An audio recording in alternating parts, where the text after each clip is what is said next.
Nusantara Pusat Peradaban Dunia, oleh H.G. Sutan Adil. Dalam satu dekade belakangan ini isu tentang keberadaan dan kejayaan asal-usul bangsa Indonesia yang dahulunya sering disebut sebagai Nusantara ini mulai terkuak. Bahwa Nusantara adalah pusat peradaban dunia yang dimulai dari Atlantis, Lemuria dan Sundalan mulai banyak diwacanakan. Apalagi disimpulkan pula bahwa bangsa Arya yang sering disebutkan sebagai bangsa terbaik dunia itu adalah berasal dari Nusantara. Wacana ini seiring dengan terbitnya terjemahan dua buku kontroversial, Atlantis itu Indonesia, Arisio Santos, 2009, dan Eden in the East, Stephen Oppenheimer, 2010. Bangsa Indonesia patutlah bersyukur dan berbangga dengan terbitnya kedua buku tersebut. Harapannya adalah akan makin banyak para akademisi dan guru besar untuk melakukan riset dan penelitian secara mendalam tentang keberadaan leluhur bangsa Indonesia ini. Selama ini bangsa Indonesia diajari sejarah berdasarkan dari peneliti sejarah bangsa penjajah dan diajarkan di sekolah dasar menengah, juga diajarkan kepada para mahasiswa sejarah, dan yang telah menghasilkan para sejarawan dan arkeologi yang gagap, karena sejarahnya, ambigu, buatan kolonial Belanda, penjajah. Jadi semua sejarah dan arkeologi yang beredar itu adalah sejarah yang bohong besar, yang ditujukan agar Indonesia tak punya jati diri. Isu ini mengatakan sejarah yang kita kenal sekarang ini adalah hasil perbuatan konspirasi Belanda atau negara-negara barat lainnya untuk mengecilkan Indonesia. Para penganut teori konspirasi berpendapat bahwa sejarah Indonesia itu palsu atau bohong besar menggunakan tesis dari penulis Swedia, Juri Lina, yang pada tahun 2004 menulis buku kontroversial, Architects of Deception: The Concealed History of Freemasonry. Dalam bukunya ini, Juri Lina berpendapat bahwa sejarah Indonesia merupakan bukan sejarah asli karena sudah dibengkokkan atau dikaburkan oleh penjajah Belanda. Kesimpulannya adalah ada tiga cara untuk melemahkan dan menjajah suatu negeri. 1. Kaburkan sejarahnya. 2. Hancurkan bukti-bukti sejarahnya agar tak bisa dibuktikan kebenarannya. 3. Putuskan hubungan mereka dengan leluhurnya, katakan bahwa leluhurnya itu bodoh dan primitif. Pemikir Perancis yang anti-kolonial, Frantz Fanon, menguraikan bagaimana kolonialisme menghancurkan budaya dan karakter rakyat yang dijajah dan akibatnya, rakyat di negara jajahan ditinggalkan dalam kebingungan intelektual, hilang kesejatian identitas diri. Upaya pembodohan terhadap bangsa Indonesia adalah kejahatan terbesar Belanda terhadap bangsa ini Indonesia, di antaranya yaitu penulisan dan pencatatan sejarahnya. Sementara bangsa ini gagal merekonstruksi sejarah leluhurnya, gagap membaca bukti-bukti fisik yang sudah jelas di depan mata, hanya pandai mengamini sejarah yang ditulis hanya berdasar perkiraan para filolog Belanda. Rektor Universitas Leiden Karel Stolker, mengatakan, ada 26.000 manuskrip kuno milik Indonesia di perpustakaan Leiden. Jika dijajar berdasarkan ketebalannya, panjangnya dapat mencapai 12 km.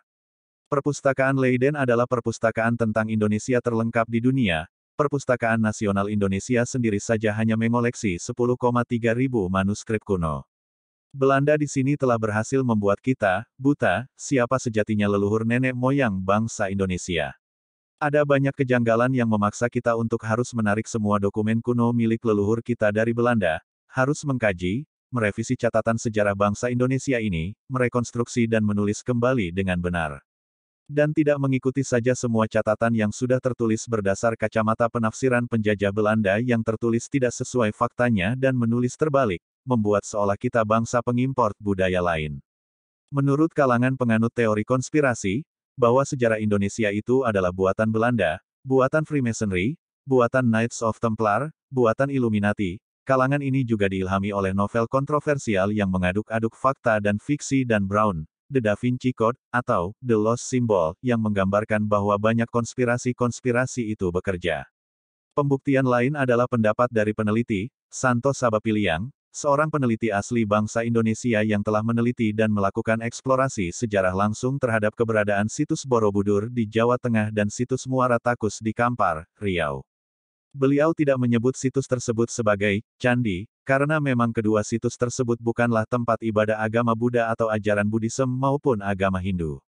Beliau berpendapat bahwa kesalahan terbesar dalam penulisan sejarah Indonesia adalah menghitung awal tahun Saka yang dimulai 78 Masehi, sehingga hilang atau dihilangkan sejarah kita sebelum tahun itu, yang malah dengan mudahnya disebut sebagai ajaran animisme dan dinamisme. Hal ini terbukti dengan adanya figura relief dasar Borobudur yang ditutup pada panel nomor 43 tergambar bangunan dengan bentuk atap khas Nusantara. Inskripsi pada tepi figura terbaca, Mahecakya. Kata, Mahecakya, berarti, berkuasa besar, atau kaum yang mempunyai kuasa besar. Cakya, adalah Caka Saka Aryan. Inilah leluhur kita di Nusantara Indonesia tersebar ratusan prasasti berangkat tahun Caka Saka.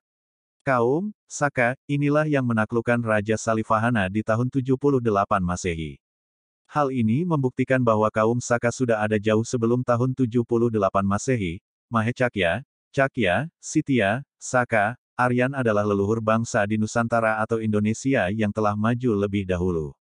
Sumbangan terbesar kaum Saka atau Arya bagi peradaban adalah pengenalan konsep Dharma. Inilah konsep ajaran leluhur Nusantara yang tergambar di Borobudur dengan teks literasi kata Kusala Dharma Bajana berawal di Sefarnatvipa hingga kini tersimpan sempurna di Bali.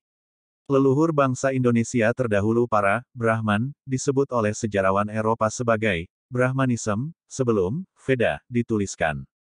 Mereka adalah kaum Saka para Aryan yang membawa ajarannya, dharmik original, keluar Nusantara mendasari lahirnya Buddhism, Hinduism dan Jainism di India.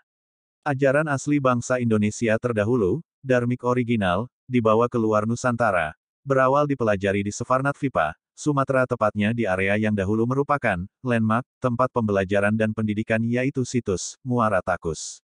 Inilah area atau tempat yang dikunjungi para peziarah atau pelajar Tiongkok dan Asia lainnya yang datang untuk belajar, mencatat ajaran leluhur kita kemudian dibawa dan dikembangkan di negerinya masing-masing, bukan membawa ajaran Buddhism, lalu disebarkan ke Nusantara. Untuk itu, mulailah sekarang bangsa Indonesia menggali sendiri dan meneliti secara mendalam tentang leluhur bangsa Indonesia yang merupakan pusatnya peradaban dunia. Semua bukti sejarah tersebut tersebar dan ada di Nusantara ini dan tersebar dari Sabang sampai Merauke. True Back History of Indonesia. Oleh H.G. Sutan Adil. Penulis adalah Ketua FKMI, Forum Komunikasi Muslim Indonesia.